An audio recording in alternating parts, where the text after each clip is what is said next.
Hola, ¿qué tal? Buenas tardes. Terceros grados, continuamos con el programa de Historia 2. El día de hoy vamos a ver los temas de reforma agraria y el cardenismo, los cuales van a poder observar en las páginas de la 182, 183 y 184 hasta la 184. Entonces, estos dos subtemas que vamos a ver el día de hoy vienen en continuidad con los que habíamos visto de lo que es el conflicto postrevolucionario. Lo que vamos a ver es la política revolucionaria y nacionalista. Hoy empezamos con un tema que se va a enfocar más en la política nacionalista y la revolucionaria, pues ya la vimos un poquito. El tema de la reforma agraria, recordemos que viene siendo las luchas de la revolución, precisamente de las luchas de los caudillos, sobre todo de los caudillos del norte y del sur. Más enfáticamente podemos identificar estas causas con Emiliano Zapata en el sur. Entonces, el artículo 27 de la Constitución pues comprometía a realizar una reforma agraria en todo el país. Los gobiernos surgidos de la revolución pues no la pudieron llevar a cabo con la rapidez debida. Ya lo comentamos que en el periodo de Carranza pues se distribuyeron apenas unas 20,000 hectáreas. En el gobierno de Plutarco Elías Calles pues casi 3 millones. Sin embargo pues no sé, entre Obregón pues 1 millón más o menos de hectáreas repartió. Entonces todavía era una asignatura pendiente para los gobiernos posteriores a la revolución. Sin embargo, vamos a ver en qué consistió la reforma agraria, que fue más que nada en realizar por parte del Estado grandes inversiones de capital para la modernización del campo, por una parte, y por otra lo que es el reparto agrario, lo que es el reparto agrario, que ahí se dio de manera lenta porque afectaba intereses de los latifundistas, en este caso de la gente de los hacendados, y pues los grandes terratenientes que recordemos que en la época de Porfirio Díaz fueron expropiadas las tierras de las pequeñas haciendas de los campesinos para ser parte de esos grandes haciendas o grandes latifundios de tierras que se dieron al interior del país. Entonces, de esta manera era empezar a pagar esa deuda que se tenía con el agro mexicano. Cuando digo agro me refiero al campo, al sector agrario.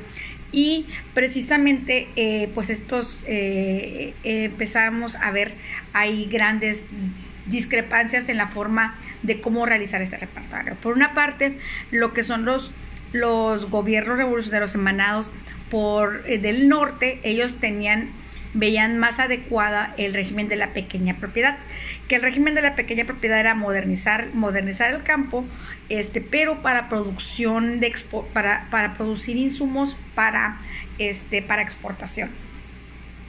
Y en el caso del ejido, esa es la diferencia, y el ejido veía la necesidad, más que nada la discrepancia es que ellos veían la necesidad de modernizar el campo, realizar primeramente el reparto agrario, pero también a su vez ellos producir de una manera más autosuficiente, más para darle de comer a las familias y también para la venta, pero de manera más local. Esas son lo que yo interpreté de las diferencias en cuanto al régimen agrario que era la visión de gobierno que se tenía. Entonces, entre 1920 y 1934, pues sí se apoyaron en buena medida los pequeños propietarios. Y precisamente ahí era para aumentar la producción y el otorgamiento de créditos de ciertos sectores, que se dieron créditos para la maquinaria y también para la mejora de las técnicas de campo, ¿no? Entonces, ahí también se impidió de alguna manera un poquito el reparto agrario porque también se empezó a condicionar, ¿no? Por parte de los grandes latifundistas. Pero por otra parte, en otros gobiernos, por ejemplo, aunque el gobierno de Pascual Ortiz Rubio, que fue de 1930 al 32, no fue tanto ellos compartían más la visión del pequeño propietario. Sin embargo, en otras partes del país, algunos gobernadores empezaron a apoyar lo que era el régimen ejidal. En el caso de Lázaro Cárdenas en Michoacán, de Tejeda de Adalberto Tejeda en Veracruz y también de Bartolomé Vargas en Hidalgo, se empezaron a dar el apoyo a precisamente continuaron distribuyendo tierras, que era la asignatura pendiente que nos acababa de la revolución, ¿no? Entonces, cuando Lázaro Cárdenas llega a la presidencia en 1934, ahí vamos a ver que ellos apoyaron mucho, impulsó los precedentes para el ejido, sobre todo para llevar a cabo una reforma agraria adecuada, al repartir más de 1 millón de hectáreas nada más en su estado, en el país en el primer año. También el reparto agrario hizo por medio del ejido, precisamente entregar de manera gratuita las tierras y aguas solo para el uso de los campesinos, que eso todavía sigue operando, sobre todo si nos vamos al Valle Mexicano, vamos a dar cuenta que todavía siguen operando los ejidos, que únicamente para el usufructo, o sea, para que ellos obtengan un beneficio los campesinos, pero no eran propietarios de las tierras, o sea, recibían el usufructo de las tierras. Los ejidatarios podían hacer uso de las tierras, inclusive heredarlas, pero no podían grabarlas, o sea, venderlas, y porque eran propiedad del ejido como tal. Entonces, de esta manera, en el gobierno de Lázaro Cárdenas se inicia a dar ese reparto agrario tan anhelado de manera más fuerte. Algunas asignaturas pendientes que hubo en las principales zonas agrícolas de la laguna, sobre todo, y en el Valle del Yaqui se empezaba a dar la reforma agraria la reforma agraria empezó con gran fuerza. ¿Por qué en estas partes? Porque sobre todo en el Valle del Yaqui se tenía que se habían despojado de sus tierras a los indígenas yaquis, y por parte del Estado en la época de Porfirio Díaz, y de alguna manera fue como pagar un poquito la deuda que se tenía histórica con estas etnias el gobierno federal, por parte del gobierno federal y estatal. Lo mismo también se hizo en Yucatán con los mayas, que también los mayas pues eran rebeldes, y durante esas épocas también se habían negado a reconocer el gobierno mexicano. Lo hicieron a cambio de recibir ejidos, y a lo largo del sexenio pues se terminaron los latifundios en el país como parte del gobierno de Cárdenas. Vamos a pasar a la época del cardenismo. El cardenismo en México fue caracterizado principalmente, fue de 1934 a 1940. Fue una época en la cual ya se ejecutó la reforma agraria como tal. Hubo grandes cambios políticos, culturales, y sobre todo aquí hay varios tintes muy positivos en cuanto al desarrollo del país, sobre todo porque se caracterizó por las reformas efectuadas en los ámbitos sociales, culturales, educativos y políticos, y en términos económicos. Se caracterizó por el apoyo a las clases trabajadoras y obreras. Precisamente gracias a las leyes como el reparto agrario es que se caracterizó precisamente por ser el sexenio en el que se perfeccionó la reforma agraria y se terminaron los latifundios en el país. También ofreció a los sindicatos una mayor participación política, todo lo que son las organizaciones gremiales, como la de los campesinos y como la de los trabajadores. Trató de mejorar las condiciones de desigualdad del país. Fue muy enfático, siempre se caracterizó, es el sello distintivo. Incluso hay muchas imitaciones de estos que bueno, positivamente, en cuanto a los gobiernos, agarrar lo positivo de las políticas económicas. Y la educación fue otro de los prioridades de este gobierno de Lázaro Cárdenas. Al hacer la laicidad de la educación, la gratuidad y la obligatoriedad hasta los 15 años. Eso fue lo que buscó el cardenismo. El fomento de la cultura fueron 2 puntos programáticos muy importantes para el cardenismo. Se caracterizó por ser un gobierno antifascista, porque dio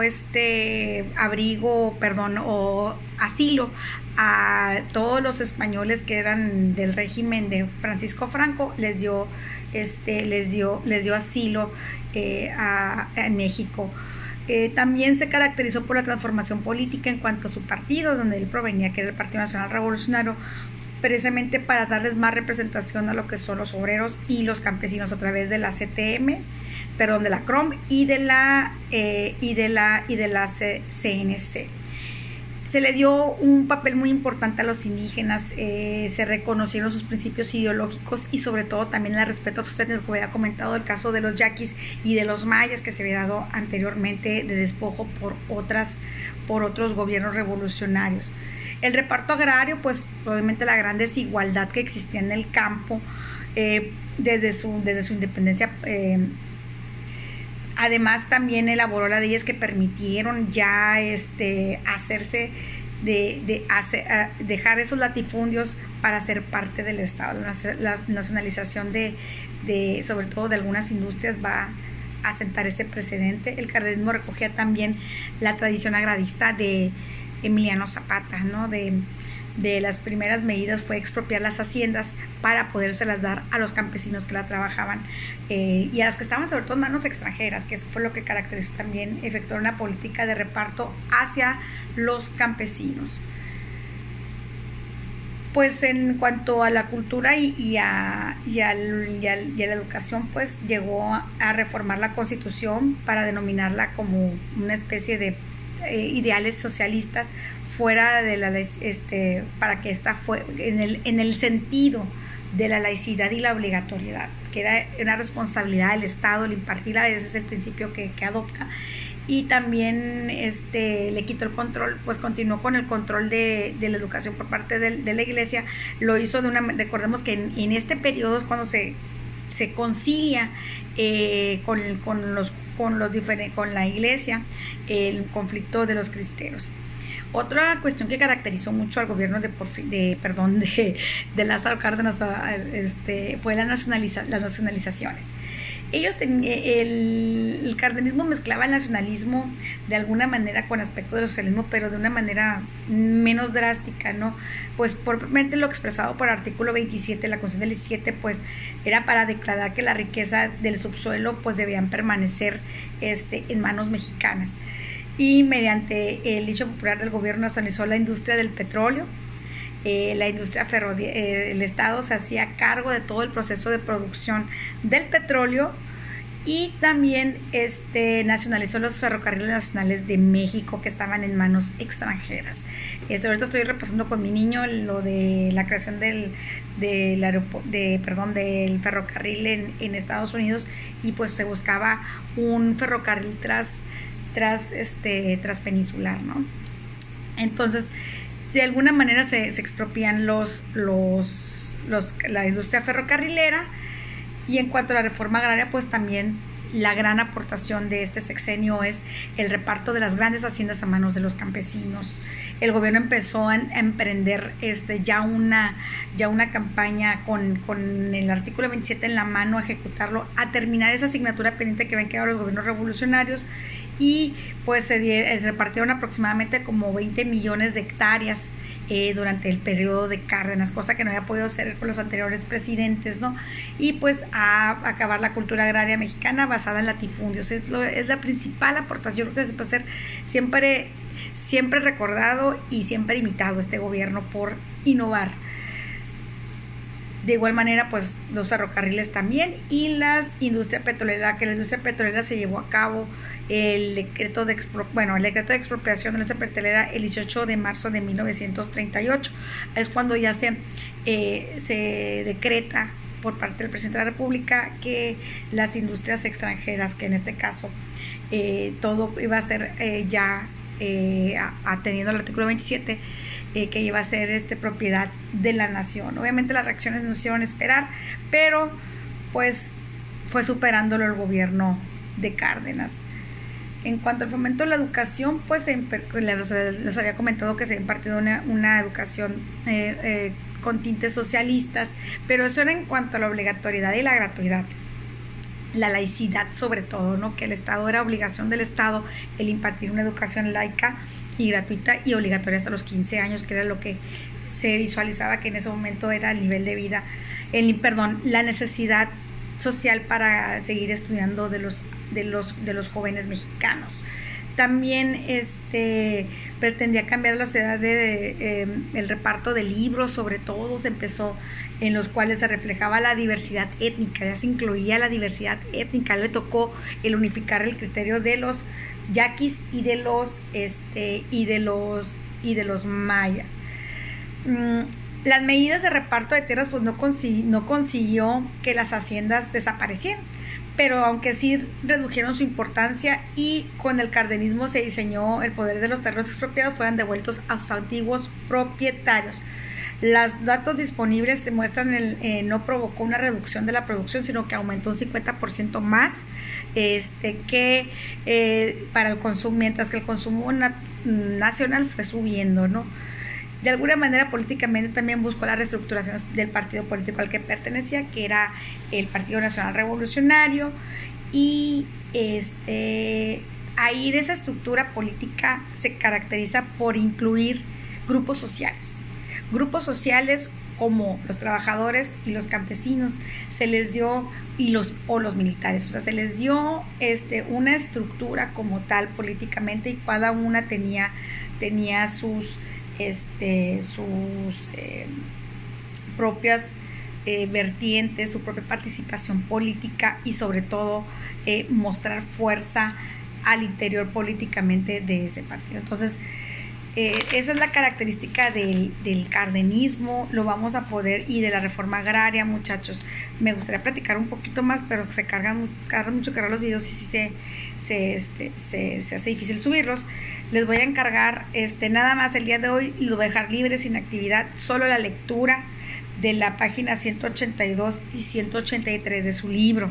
Hagan la lectura para posteriormente hacer nada más las 5 aportaciones, el concepto de reforma agraria. Lo primero que vamos a hacer, bueno, sí les voy a poner actividad mejor, lo que tenía yo en planeación era el establecer el concepto de reforma agraria, de en qué régimen se dio la mayor repartición de tierra, que fue, ya lo vimos, ahorita lo acabo de decir, y 5 características del cardenismo. Las vamos a poder sacar de aquí del libro. Recuerden, muchachos, el libro de texto es su guía, háganlo, y sobre todo busquen en otras fuentes. Pueden mandármelos por correo electrónico, estoy recibiendo sus materiales, sus tareas, y las estoy revisando. Así que lo que mi Classroom está, voy a seguir dando por esta vía. Vamos a ver concepto de reforma agraria, en qué gobierno se dio mayor repartición de territorios, y en cuanto al cardenismo, 5 características del cardenismo. Un abrazo, cuídense mucho, muchachos, y quedo a sus órdenes en el monicano32 con Y, monicano32 @gmail.com. Bueno, nos vemos, bye.